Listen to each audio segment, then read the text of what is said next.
Hi and welcome students. Today's tutorial will cover Microsoft Excel 2016 and I'm going to be going over how to create formulas to calculate sales data. Let's go ahead and get started. So you'll see that I have an Excel spreadsheet here for Morning Bean, which is a hot drink cafe.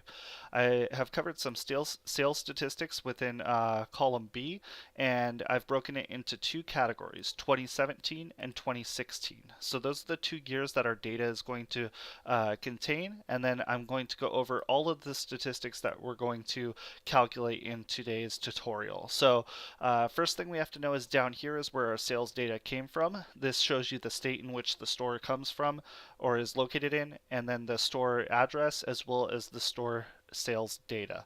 All right, so now that we know that, the first thing that we're going to calculate is gross sales, which is the total amount of sales for all of the stores. So to calculate this, it's obviously going to be a sum function, which means addition. And so to do this one, we're going to type in an equal sign, and then we're going to type in SUM for sum. And once it's in blue right here, you could press tab to activate the function. So I press tab on my keyboard, and now it's ready for the actual data. And so to add in the data, I need to select the cells that would calculate the gross sales. Okay, and as I mentioned, gross sales are the amount of sales from all of the stores. So what we're going to do is I'm going to scroll right down here, and we'll start at the very first sale from the first store, which is right here in C27. I'm going to move my cursor all the way over to row N, or column N rather, and then down to row 46. That's going to calculate all of the sales data.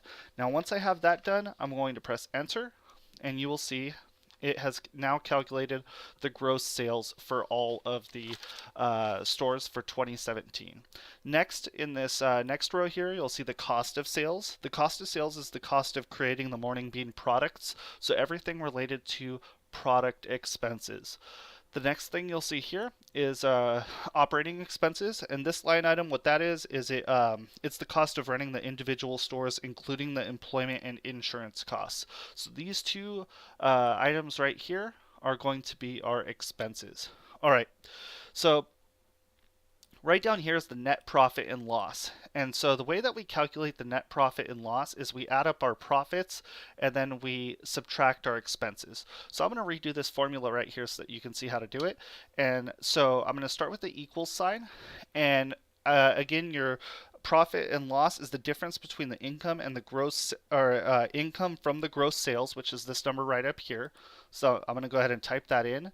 And then the next part is you subtract the cost of sales and the operating expenses. So the way I'm going to do that is I'm going to put a minus.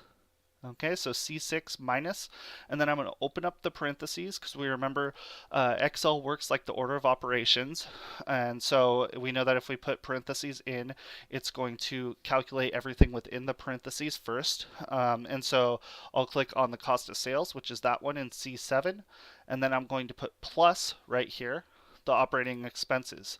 Okay, so it might seem kind of weird to add in there, but if I'm adding up the two expenses, these two are going to add first, okay? And once they get added, C6 will subtract from there. So if this is a positive number, that would mean that we've run a profit, and if it's a negative number, that would mean that it's a loss. And so I press enter, and you'll see that it is about 2.3 million in profit. Okay, great. So now we have down here, which is our units sold, and our units sold are the total number of menu items sold by Morning Bean during that year. And then down here are the customers served, and that's the total number of customers served by Morning Bean during the year. Okay, so as we continue to move forward to calculate this sales data, we see down here it says sales statistics per store. All right, now this one is pretty important because let's say that we want to know what the gross sales were per store. Well, right down here, let's say that we had 20 stores this year, okay? And so now that we have 20 stores, what we're going to do is we're going to go right up here to where it says gross sales, and we're going to figure out the gross sales per store. And so the way that we do this is we're going to start with the equal sign, okay? And then our gross sales are actually listed right up here in C6. We've already calculated those. And then I'm going to divide by the amount of stores that we had, which was 20. All right, so I click right there, 20 stores, so it's C6 divided by C23. I press enter, and you'll see that the gross sales per store was almost about $500,000 per store. Okay, now we're going to go with the cost of sales. Okay, and I'm going to do an equal sign here. Cost of sales is right up here in C7, divided by the amount of stores once again. And we see that our average cost of sales per store was $138,000. Now we're going to do the same thing with operating expenses. So I start with the equal sign. I go up to my full operating expenses, which was about 4.8 million, and then I divide by the amount of stores. Now it should be noted that I'm going to divide by the amount of stores down here rather than just typing in 20. If I just type in 20, if this number were to change down here, well, then this number would not update. So instead, I click right there on C23. Okay, again, it's always better to reference cells rather than numbers if possible. Okay, the last one here is going to be our net profit and loss per store. So on this one, I'm going to type in an equal sign, and I'm going to go up to my net profit and loss, which is in C9, and I'm going to divide by, once again, C23. So that's how we calculate each of those. All right, so now I'm down here in cell C21, which is our units sold.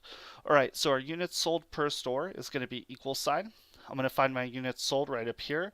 That's going to be in cell C11, and then I divide by the 20, which is C23 for my amount of stores, and we get 72,000.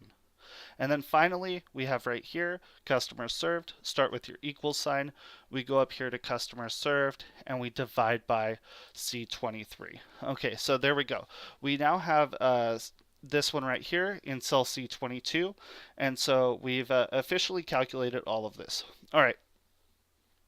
So let's say that I didn't have any of these figures over here. Okay, let's say that those were never there.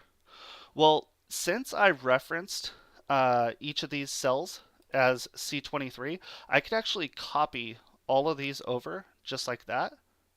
Okay, so one more time, I'm going to highlight these over here.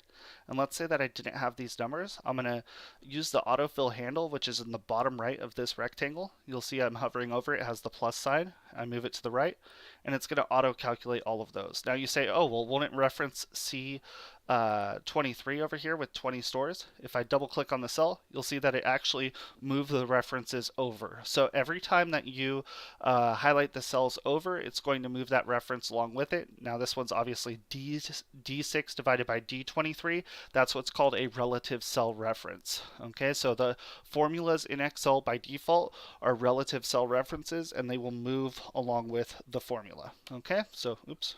There we go. So now that those are all calculated, what we're going to do now is we're going to calculate net and percent changes.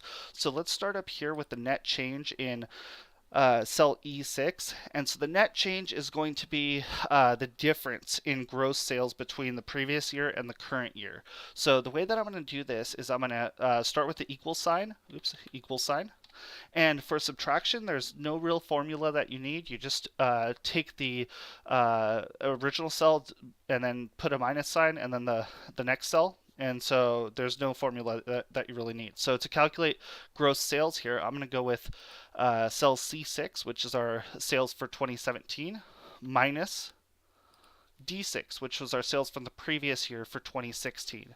And I do that, I press enter, and you'll see that there's our net change right there. So it looks like our company has made 1.28 million more in 2017 than they did in 2016.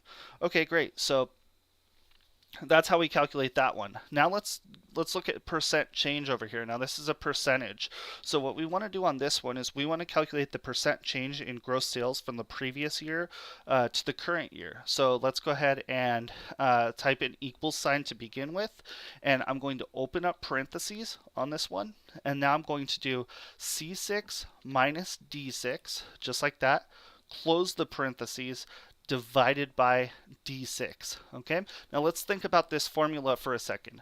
C6 minus D6. So that is going to be the difference that we just calculated over here, right? Okay, so C6 minus D6, so that's that 1.28 million divided by the original amount, which was 8.6 million. So basically, when we calculate this percentage, if it's a positive, that means that you have increased your gross sales per year. Okay, if it's a negative, that would mean that your gross sales went down. So I press equals, and there we go. We see it was a 15% change from the previous year. Okay, and so that looks pretty good. Okay, so what we're going to do is, let's say that I have these two formulas here and I want to copy these down, but you'll notice some of the rows are blank. What we could do is we could actually copy this to the clipboard and then paste it to all of the other, even non-adjacent ranges that we're interested in. So I'm going to highlight these two cells first. Okay, once I have them highlighted, if I want to copy these formulas to another spot in my spreadsheet, all I have to do is do a Control C to copy and a Control V as in Victor to paste. So for instance, I'm going to do a Control C right now. Okay, when you do the Control C, you'll see that you get the moving border going around your cells. And so now what I'm going to do is I'm going to start highlighting all of the cells that I'm interested in pasting this section to. And these could be non-adjacent cells, meaning they don't have to be right next to each other. So for instance, I'm going to highlight E7, which is right here, through E9, which are all of those ones. Okay, and then what I'm going to do is I'm going to hold down Control on my keyboard, and then I'm going to highlight all of the other ones that I'm interested in. So while holding Control, I just click and drag through all of these other ones that I'm interested in pasting that formula to. And again, this is to calculate that net change in all of these other categories over here. So now that I've got the range highlighted that I'm interested in, I do a Control V as in Victor to paste, and you guys will see the changes right there. Basically what happened is I pasted all of that in, and the changes were all applied to all of the cells that I had selected. So notice that I copied two cells right up here. Everything else kind of lines up perfectly on the way down. Okay, so that's one easy way to quickly paste all of that information to another spot on your spreadsheet. Okay, now the last thing that we're going to do down here is we're going to go to this cell right over here, and we're going to start calculating totals. Okay, and so right here I'm just going to go ahead and type in total. Okay, and I'm going to show you a shortcut to get totals. And so one way that I could calculate a total is I could go to the Home tab and to the editing group, and if I wanted to get a total of all of my California, Seaside, San Diego locations, I could just go to the Home tab, editing group, and click on this button right here, Auto Sum.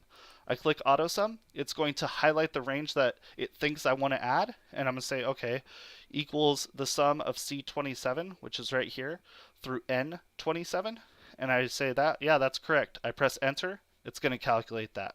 Okay, now one of the cool features is once I have that formula, I can click and drag it on down. Okay, all the way down to wherever the data ends.